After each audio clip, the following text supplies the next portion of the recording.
Hello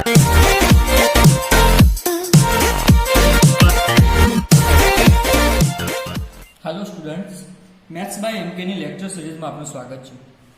તો આપણે આજે આપણો અભ્યાસક્રમ આગળ વધારીએ તો એક્સરસાઇઝ નંબર 1.2 ના 4 ક્વેશ્ચન તો આપણે આગળના લેક્ચરમાં જોઈ લીધા હતા।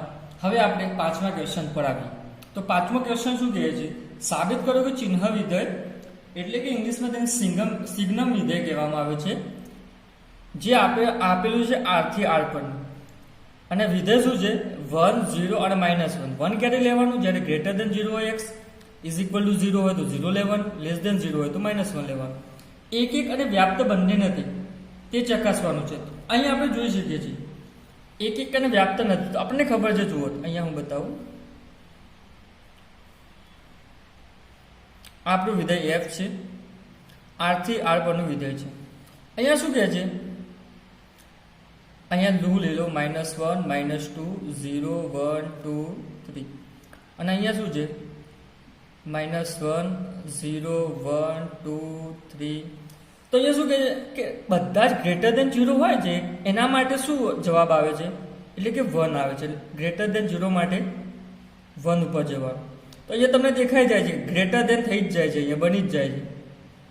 તો 1 1 તો થશે જ નહીં। એવી રીતે અહીંયા શું કે 0 માટે 0 જાય છે। આ ફંક્શન કે છે શું એ હું તમને બતાવું છું। અને -1 ક્યારે આવે છે? જ્યારે x ની વેલ્યુ નેગેટિવ હોય, એટલે કે અહીંયા -3 હોય તો આવે, રાઈટ? તો અહીંયા જુઓ ગ્રેટર ધેન તો બહુ બધા બને છે, એટલે તો 1 1 તો થશે નહીં। તો આપણે અહીંયા લખવાનું કે અહીં f(1) is equal to 1 and f(2) is equal to 1। તો આપણે કહી શકીએ કે અહીં અનન્ય પ્રતિબિંબ મળતું નથી, પ્રતિબિંબ મળતું નથી। તો આ એક વિધેય થશે નહીં। હવે વ્યાપ્ત વિધેય માટે શું કરવામાં આવે છે કે આપણે જે કોડોમેન હોય એટલે કે સહપ્રદેશ હોય એમાં કોઈ ઘટક બાકી રહેવું જવું નહીં। તો અહીં તમે જોઈ શકો છો કે સ્પષ્ટપણે 3 ઉપર કોઈ આવતું નથી, 2 ઉપર કોઈ આવતું નથી, પછી -2 ઉપર કોઈ આવતું નથી। આરમાં તો ઘણા બધા ઘટકો છે, એટલે કે ખાલી જે આપણે પ્રતિબિંબ મળે છે, પ્રતિબિંબને આપણે શું કહેવાય છે? રેન્જ અથવા તો ગુજરાતીમાં આપણે એને કહીએ તો વિસ્તાર। એટલે કે આની જે પ્રતિબિંબ મળે છે ક્યાં મળે છે? 1 આગળ મળે છે, 0 અને -1। આના સિવાય બીજા બધા જ ઘટકો આપણા શું રહી જાય છે? બાકી રહી જાય છે। એટલે આ વ્યાપ્ત વિધેય પણ થશે નહીં, બરાબર? હવે આપણે આવી જઈએ એક્ઝામ્પલ નંબર 4 ઉપર, આ 6 ઉપર। 6 એ બહુ સહેલો છે। શું કહે છે? a બરાબર 1 2 3 આપેલું છે, b બરાબર 4 5 6 7 આપેલું છે, અને એને ઇમેજ આપેલી છે। શું આપેલું છે? 1 નું પ્રતિબિંબ 4, 2 નું 5, 3 નું 6। તો સાબિત કરો કે 1 1 છે। તો અહીંયા દેખાય છે 1 નું 1, અહીંયા ક્યાં ગ્રેટર ધેન બને છે? નથી બનતું, તો 1 1 છે, સીધું જ છે, બરાબર? હવે 7મા દાખલા પર આવી છે। 7મા દાખલામાં 2 ભાગ પડે છે, 7.1 છે અને 7.2। તો આપણે પહેલો ભાગ જોઈએ। શું વિધેય 1 1 અને વ્યાપ્ત છે કે નહીં તે ચકાસવાનું છે। પહેલું વિધેય શું આપેલું છે? f(x) બરાબર 3 - 4x। તો 1 1 માટે તો આપણે પહેલા એક x1 x2 લઈ લેશું। f(x1) is equal to f(x2) થશે, તો 3 - 4x1 થશે, કારણ કે x ની જગ્યાએ આપણે શું મૂકવાનું છે? અહીંયા x1। એવી રીતે અહીંયા x2 મૂકીશું, સાદું રૂપ આપીશું તો x1 બરાબર x2 આવી જશે। એટલે કે 1 1 વિધેય તો થાય છે। હવે વ્યાપ્ત વિધેય માટે આપણે શું કરતા હતા?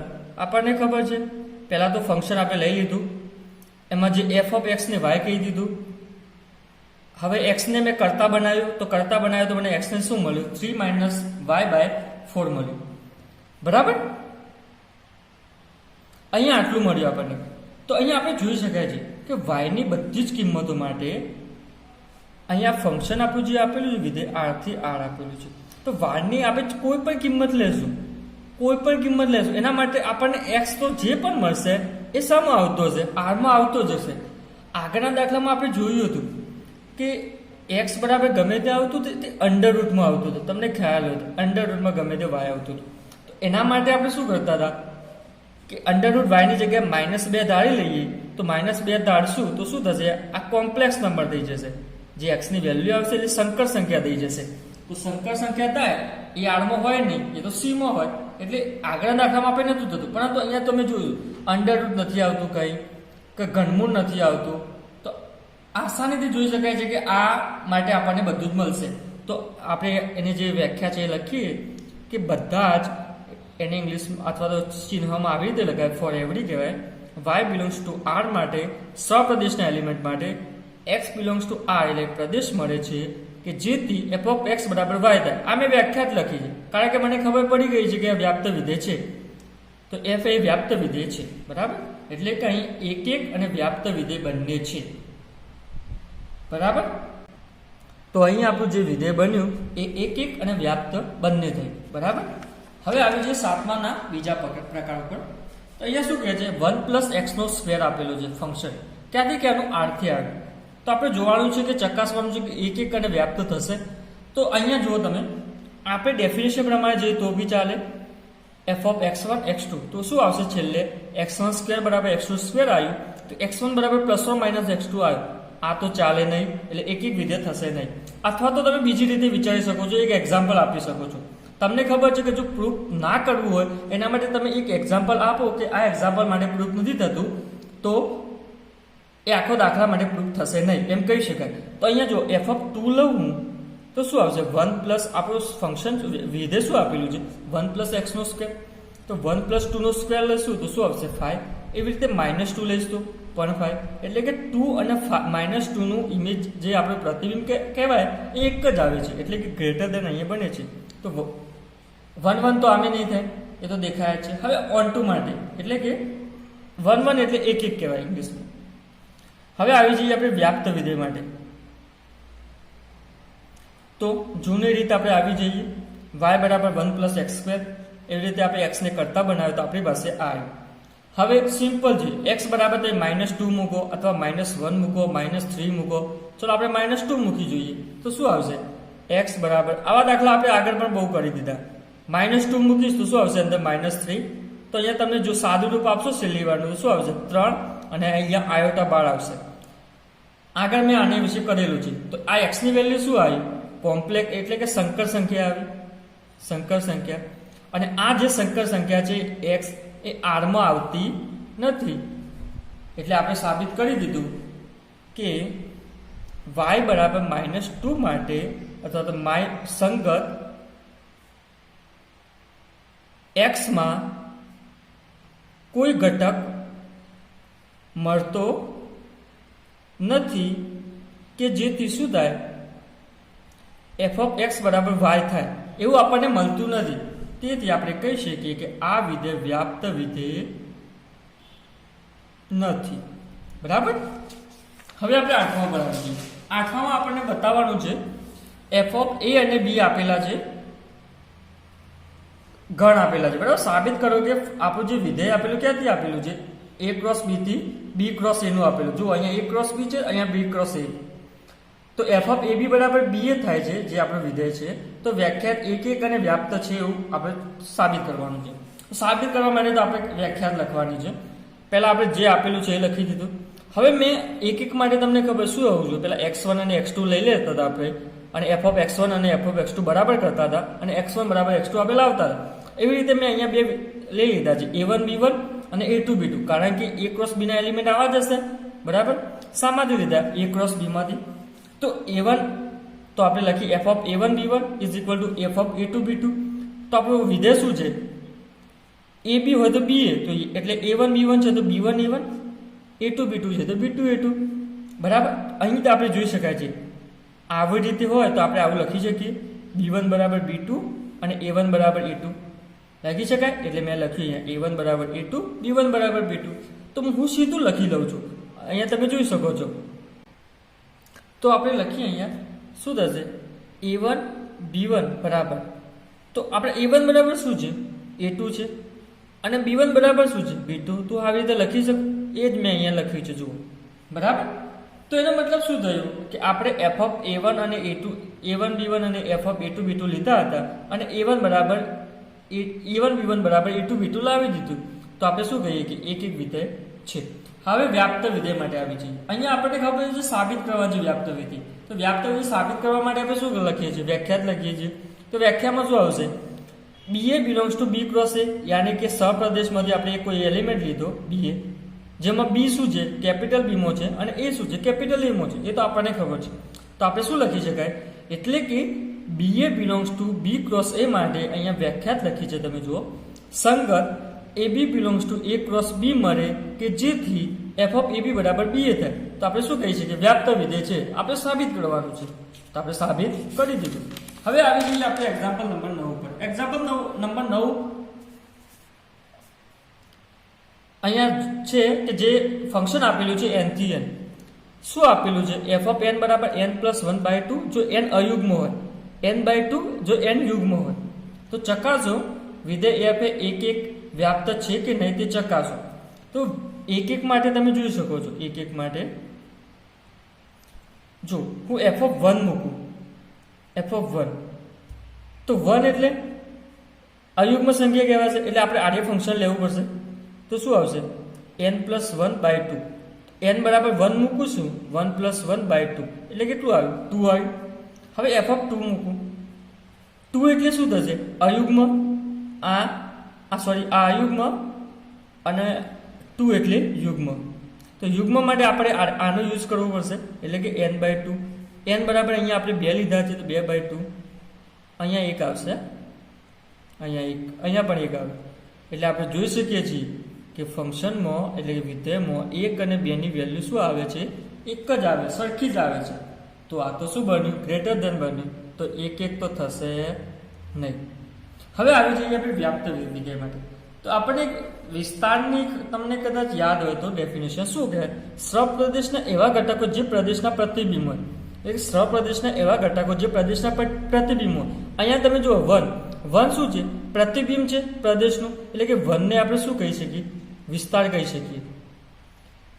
બસ યાદ રાખજો તમે, આગળ કામ આવશે. અને આગળ પણ મેં બોલી દીધું છે કે વિસ્તાર શું કહેવાય, બરાબર. હવે અહીંયા તમે જોઈ શકો છો અયુગ્મ માટે અને યુગ્મ માટે છે, બરાબર. આપણે જૂની રીતે પ્રૂફ કરીએ અને પછી અલગ આ બીજી રીતે છે, આખું અલગ છે. તો અયુગ્મ માટે અને યુગ્મ માટે બે આપણને પાર્ટ પડશે, કારણ કે આપણે જે વિધેય આપેલું શું આપેલું છે, ફંક્શન બે જાતનું આપેલું, એક અયુગ્મ માટે આપેલું છે અને બીજું યુગ્મ માટે આપેલું છે. તો આપણે પણ એક અયુગ્મ માટે લીધું અને યુગ્મ માટે લીધું. તો અયુગ્મ માટે વ્યાપ્ત વિધેય માટે શું આવશે, પહેલા તો મેં જે વિધેય છે એ લખી દીધું. તો વિધેયને મેં y કહી દીધું, બરાબર. હવે અહીંયા n છે, આગળ આપણે x આવતું હતું, તો n ને આપણે કરતા બનાવી દીધું. શું આવ્યું, 2y-1. એવી રીતે અહીંયા પણ મેં કર્યું, y મૂક્યું, n ને કરતા બનાવ્યું, શું આવ્યું, 2y. આ શેના માટે છે, અયુગ્મ માટે અને યુગ્મ માટે.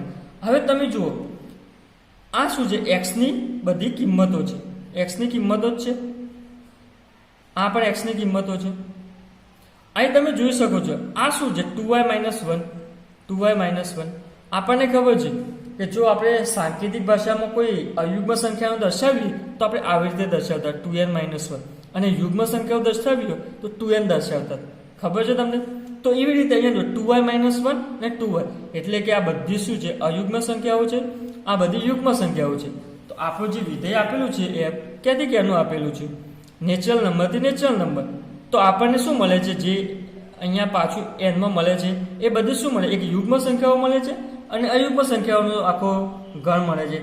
તો શું કહી શકાય કે આપણને આખું n મળે છે, એટલે કે દરેક કિંમત મળે છે, દરેક કિંમત મળે છે.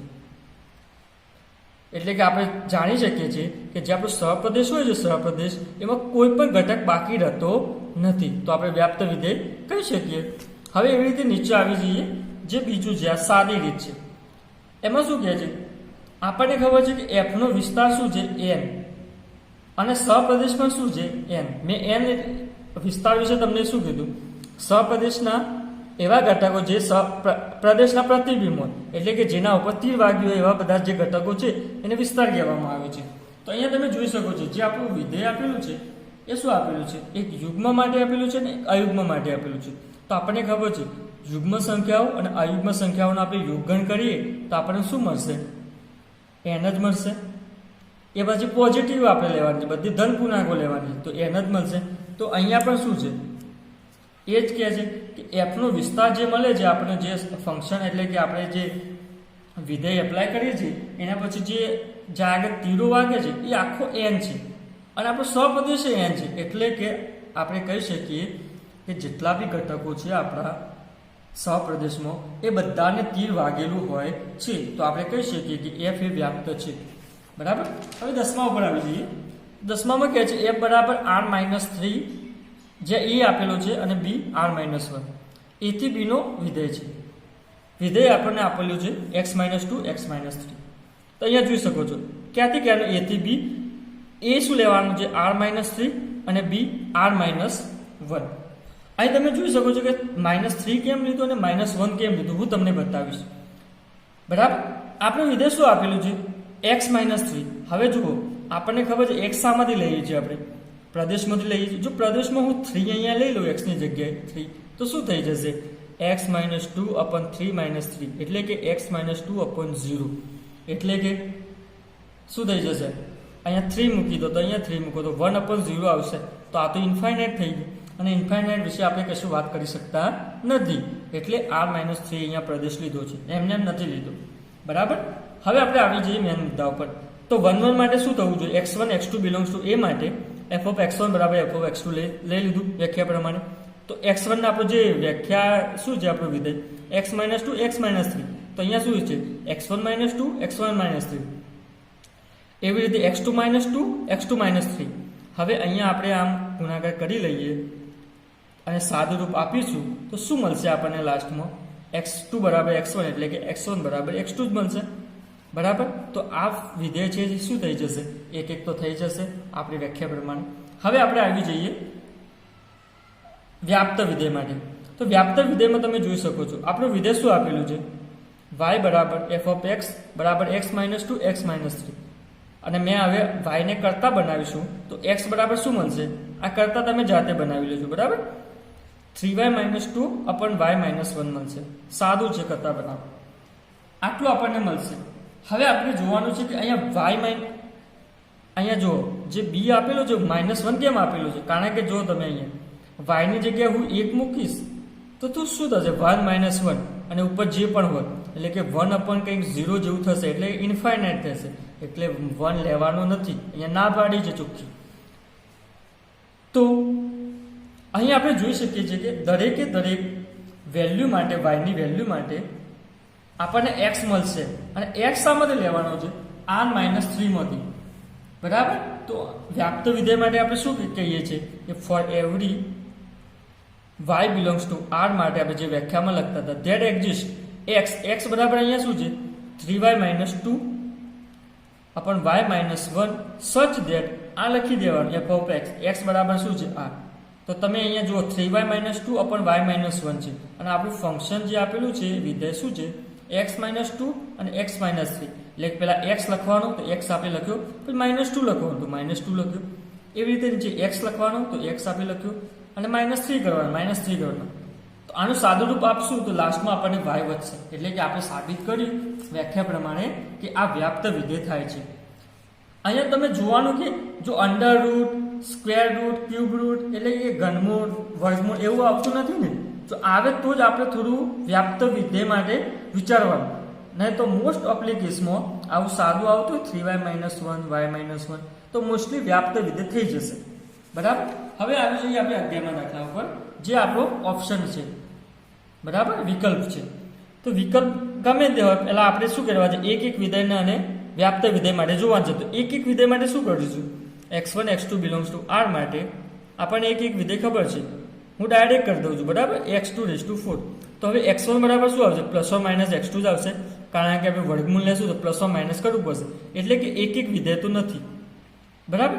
તો અહીંયા જુઓ ઓપ્શન જુઓ એક વિધેય છે એટલે આ ઓપ્શન કટ, એક છે આ ઓપ્શન કટ, અનેક એક છે હજી આના વિશે વિચારી શકાય કારણ કે એક નથી તો અનેક એક હોઈ શકે આપણને ખબર છે અને છેલ્લું છે એક નથી તો આ પણ છે. હવે આપણે શું જોવું પડશે વ્યાપ્ત વિધેય. તો વ્યાપ્ત વિધેય માટે આપણને ખબર છે શું લેવાનું x⁴ લીધી y બરાબર x⁴ લીધી x બરાબર +or- √4 આવશે. શું આનું આવશે y નું. હવે આવો દાખલો આપણે આગળ પણ જોયેલો છે ક્વેશ્ચન એક્સરસાઇઝ 2.1 માં 1.2 માં ક્વેશ્ચન નંબર 2 નો કદાચ ત્રીજો ભાગ જે 3-5 ભાગ છે એમાં ત્રીજા નંબરનો દાખલો છે, આવો છે. એમાં સ્ક્વેર આપેલું છે, અહીંયા 4 ઘાત આપેલું છે. અહીંયા તમે y બરાબર -1 લેશો તો આપણને x ની કિંમત શું મળશે? આપણને સંકર સંખ્યા મળશે. જે પણ મળશે એ સંકર સંખ્યા મળશે. તો સંકર સંખ્યા તો આપણા જે આપણો સહપ્રદેશ શું આપેલો છે, અહીંયા પ્રદેશ શું આપેલો છે? r આપેલો છે, એમાં આવતું નથી. એટલે કે આ વિધેય વ્યાપ્ત પણ નથી. આવા આપણે બહુ દાખલા કર્યા આગળ. તો કયું વિધેય આવશે? અહીંયા શું છે? વ્યાપ્ત છે લખ્યું છે, એટલે આ પણ કેન્સલ થઈ જશે, લાસ્ટ ડી વાળું આવી જશે. બરાબર. હવે આપણે આવી જઈએ લાસ્ટ દાખલા ઉપર, 12મા નંબરના. r થી r નું વિધેય આપેલું છે, શું કે છે? 3x આપેલું છે. તો એક અને વ્યાપ્ત ચેક કરવાનું છે. x2 માટે f(x1) બરાબર f(x2) કરીએ તો 3x1 બરાબર 3x2. અહીંયા x1 બરાબર x2 તો આવી ગયું, એટલે કે એક તો છે, એટલે કે અનેક એક છે એ તો કેન્સલ થઈ ગયું. એક અને વ્યાપ્ત નથી, એટલે એક પણ નથી એવું કહે છે. એ પણ કેન્સલ થઈ ગયું. હવે એ અને સી માં વધ્યા. હવે આપણે વ્યાપ્ત વિધેય તરફ જઈએ. તો વ્યાપ્ત વિધેય માટે શું કરવાનું છે? f(x) બરાબર 3x છે, તો y બરાબર 3x લખી દીધું, તો x બરાબર y/3 લખી દીધું. હવે તમે જોઈ શકો છો કે y ની કોઈ પણ કિંમત મૂકો, x ની કિંમત મળવાની જ છે, કારણ કે y બરાબર 1 મૂકો, 2 મૂકો, 3 મૂકો, ગમે તે મૂકો. આપણો જે પ્રદેશ આપેલો છે r આપેલો છે, x ની કિંમત r માં મળશે જ. એટલે કે આ વિધેય વ્યાપ્ત વિધેય પણ છે. એટલે કે ઓપ્શન નંબર એ સાચો થશે, કારણ કે ઓપ્શન નંબર સી માં વ્યાપ્ત નથી આપેલું છે. ઓપ્શન નંબર એ સાચો થશે. આવી રીતે તમે ઓપ્શન કરી શકો છો. બરાબર. અહીંયા આપણે એક્સરસાઇઝ નંબર 1.2 પૂરી થાય છે.